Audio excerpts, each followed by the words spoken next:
ہم نے کل پڑھا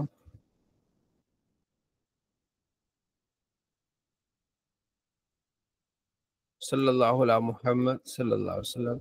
آج کی کلاس ہماری شروع ہونی ہے کتاب الصلاح، نماز سے متعلق احادیث جو ہم سنیں گے، ٹھیک ہے۔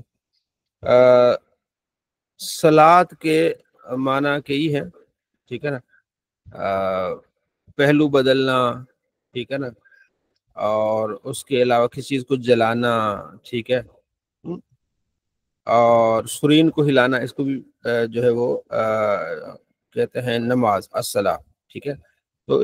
تو شرعی جو نماز، ٹھیک ہے، جو افتتاح ہوتا ہے، جس کا ابتدا ہوتی ہے اللہ اکبر سے، اور اختتام سلام سے ہوتا ہے، جس میں خشوع اور خضوع ہوتا ہے، اللہ کی بارگاہ میں جھکنا ہوتا ہے، رکوع ہوتا ہے، تو یہ شرعی جو ہے نا اس کو کہتے ہیں۔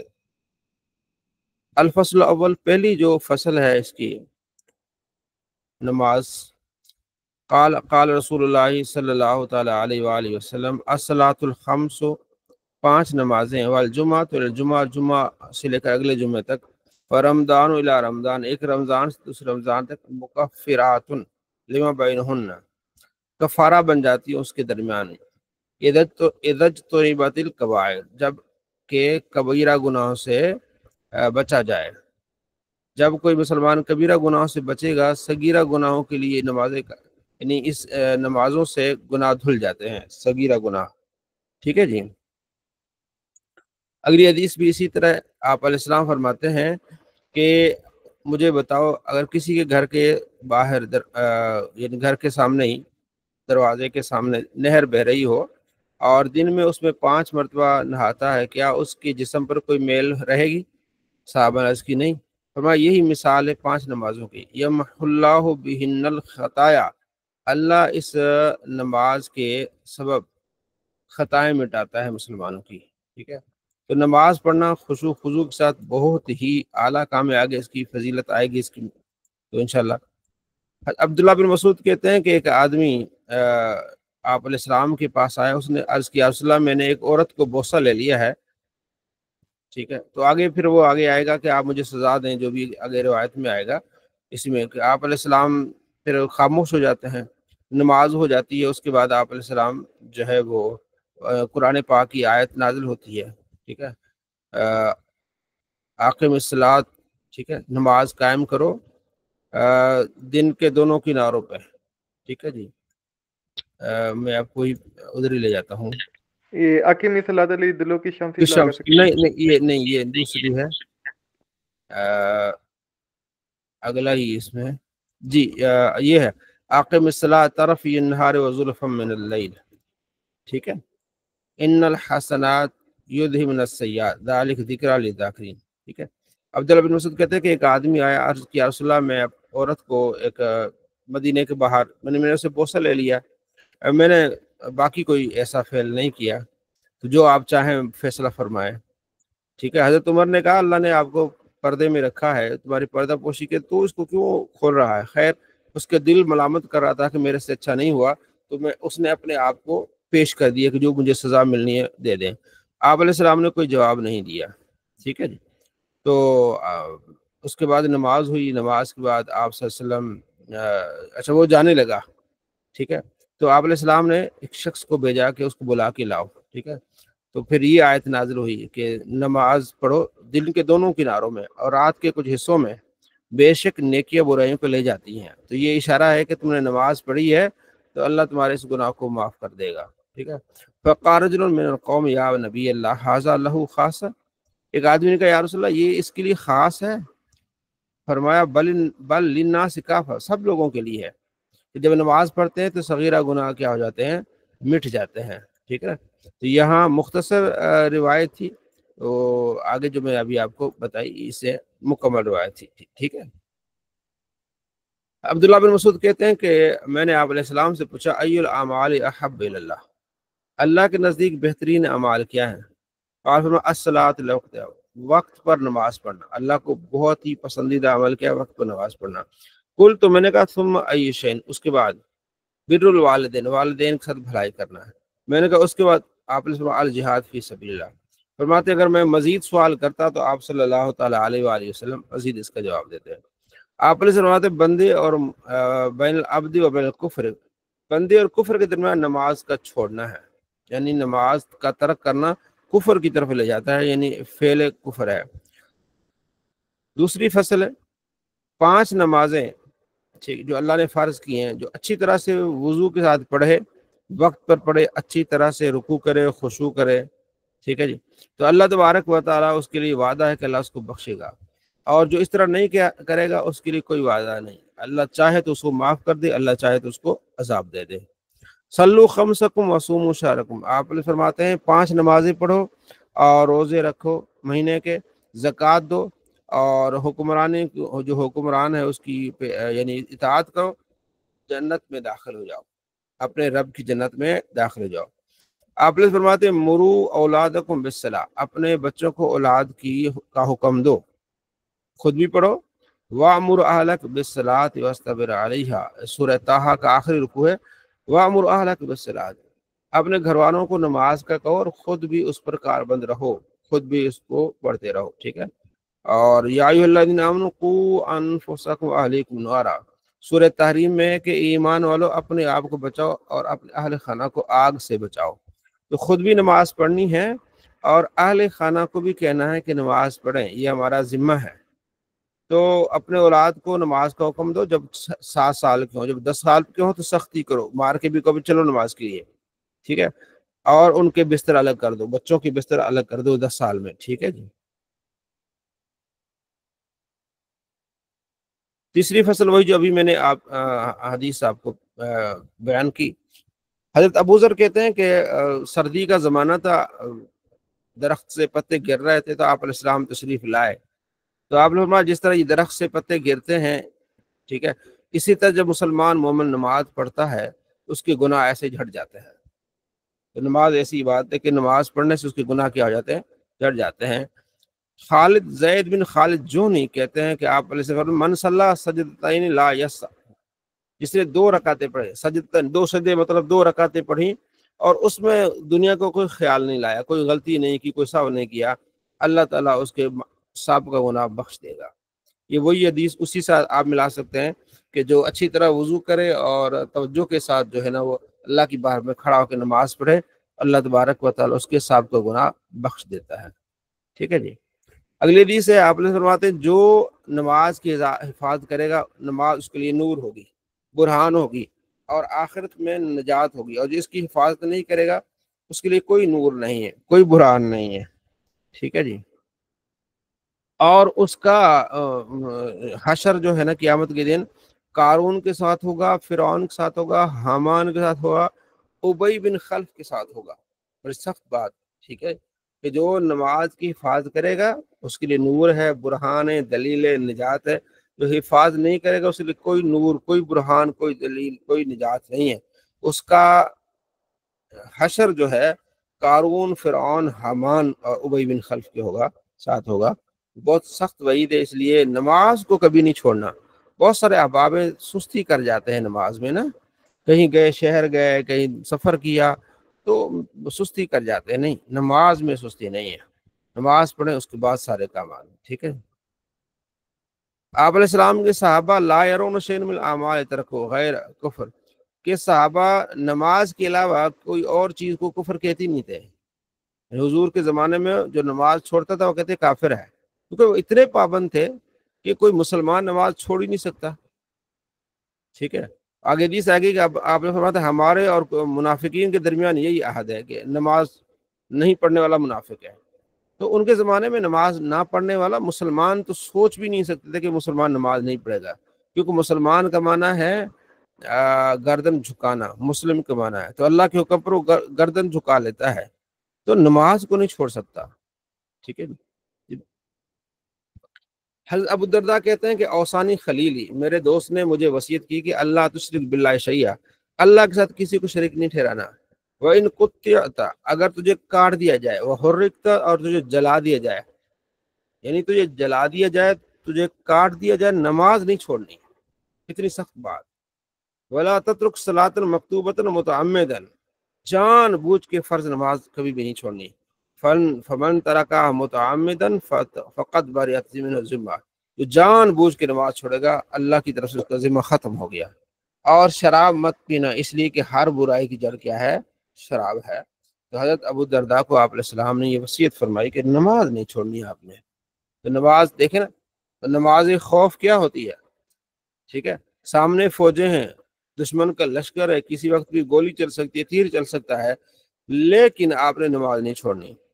دو حصے کر دیں، ایک جو ہے وہ مخالفین کے سامنا کرے، دوسرا جو ہے وہ گروہ مسلمانوں کی نماز پڑھے۔ ایسی حالت میں بھی نماز معاف نہیں ہے، چھوڑ نہیں سکتے آپ۔ ٹھیک ہے، تو یہاں نماز کی اہمیت کا ذکر ہے۔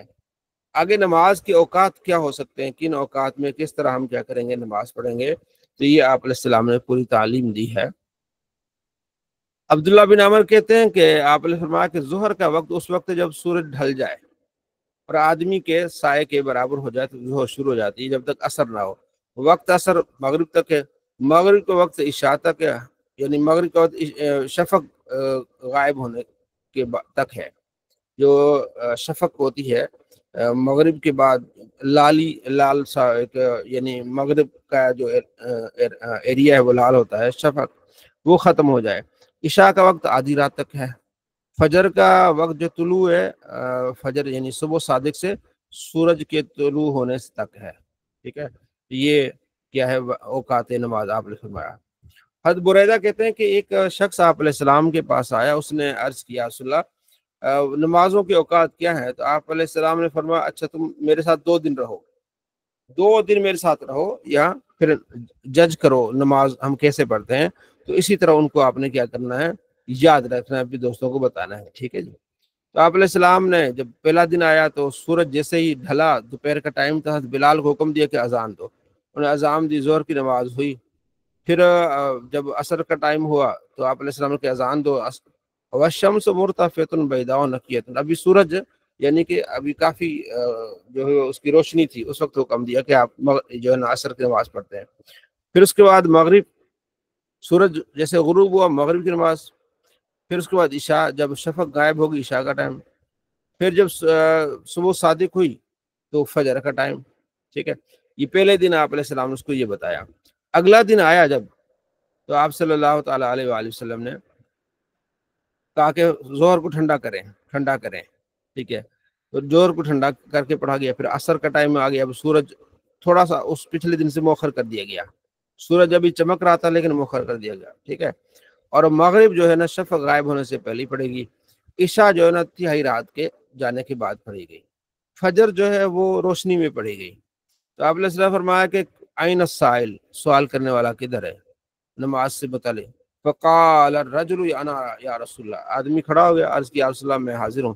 فرمایا وقت صلاتکم بینما رأیتم، تمہاری نمازوں کا وقت یہ جو تم نے دیکھا ہے، پہلے دن ہم نے جو پڑھا اور دوسرے دن ہم نے پڑھا، اس کے درمیان جو ٹائم ہے ان نمازوں کا وقت ہے۔ ٹھیک ہے، یہ آپ صلی اللہ تعالیٰ علیہ وآلہ وسلم نے تعلیم دی۔ آگے مزید اس کی وضاحت آ رہی ہے۔ عبداللہ بن عباس کہتے ہیں کہ آپ علیہ السلام فرمایا امنی جبریل عند البیت، ٹھیک ہے، بیت اللہ کے قریب جبریل نے میری امامت کی، مرتين 2 مرتبہ، فصلی بی الظہر، تو انہوں نے مجھے ظہر کی نماز پڑھائی۔ حین زالت الشمس، جب سورج ڈھلا، زوال ہوا، وکان قدر الشراکی، تقریباً ڈل کے جیسے ایک جوتے کی تسمیہ کے برابر تھوڑا سا ڈلا، تو یہ ظہر ہو گئی۔ عصر پڑھائی، جب کہ ہر کل شیء مثل، ہر چیز کا سایہ اس کی مثل ہوتا ہے، تو عصر کی نماز پڑھائی۔ پھر مغرب جب لوگ افطاری کرتے ہیں، اور عشاء شفق غائب ہونے کے بعد، اور فجر جب لوگ کھانا کھا کے ختم کرتے ہیں، یعنی کہ وہ جو سحری ختم ہو جاتی ہے۔ ٹھیک ہے، اگلا دن جب آیا تو انہیں ظہر پڑھائی، جب ہر ایک چیز کا سایہ اس کی مثل ہو گیا، اور عصر پڑھائی جب ہر چیز کا سایہ اس کا 2 مثل ہو گیا، یعنی اصل سایہ کے علاوہ 2 مثل۔ ٹھیک ہے، اور یہی احناف اسی حدیث پر عمل کرتے ہیں کہ جب 2 یعنی کہ ہر ایک چیز کا سایہ ہو جائے 1 مثل تو ظہر، جب اصل سایہ کے علاوہ 2 مثل سایہ ہو جائیں تو وہاں تک ظہر ہے، اس کے بعد وہی کیا جاتی ہے، عصر شروع ہو جاتی ہے۔ پھر مغرب، پھر جب سورج غروب ہوا تو مغرب ہو گئی، اور اس کے بعد عشاء۔